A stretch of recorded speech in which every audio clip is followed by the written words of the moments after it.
ஒரு அமைதியான இரவு. வீட்டில் உள்ள அனைவரும் ஆழ்ந்த தூக்கத்தில் இருக்க, கிச்சன்ல இருக்கும் பிரிட்ஜ் மட்டும் மெதுவாக ஒளிர்ந்து கொண்டிருக்கும் அந்த நேரத்தில், அதன் உள்ளே ஒரு சின்ன உலகமே உயிர் பெற்று எழுகிறது. நான் இல்லாம காலையில காஃபி கூட வராது என்று பால் பெருமையாக ஆரம்பிக்க, அட போங்கடா, நான் இல்லாம சாம்பார் குருமா எதுவும் வராது என்று தக்காளி உடனே சண்டை போடுகிறது.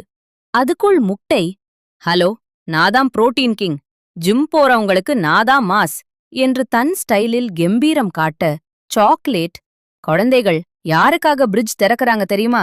எனக்காகத்தான் என்று ஹீரோ மாதிரி களமிறங்குகிறது. இவங்களெல்லாம் சண்டை போட்டுக் கொண்டிருக்க, கீரை மட்டும் அமைதியாக, நீங்கெல்லாம் சுவைக்கு நல்லது, ஆனா உடம்புக்கு நல்லது நான்தான் என்று மெதுவாக சொல்கிறது. இந்த சின்ன வாக்குவாதம் கொஞ்சம் கொஞ்சமாக பெரிய கலகலப்பான சண்டையாக மாறி, எல்லா பொருட்களும் தங்களுக்குத்தான் முக்கியம் என்று நிரூபிக்க முயற்சி செய்யும் அந்த நிமிஷத்தில், திடீரென்று பிரிட்ஜ் கதவு திறக்கிறது.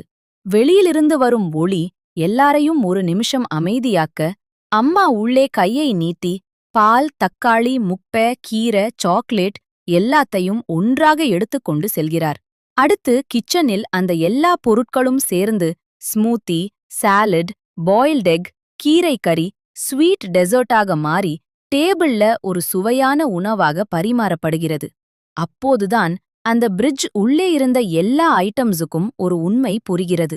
தனியாக இருந்தால் யாரும் பெரியவனில்லை, சேர்ந்திருந்தால் தான் வாழ்க்கை ருசியும் அர்த்தமும் சந்தோஷமும் அதிகமாகும்.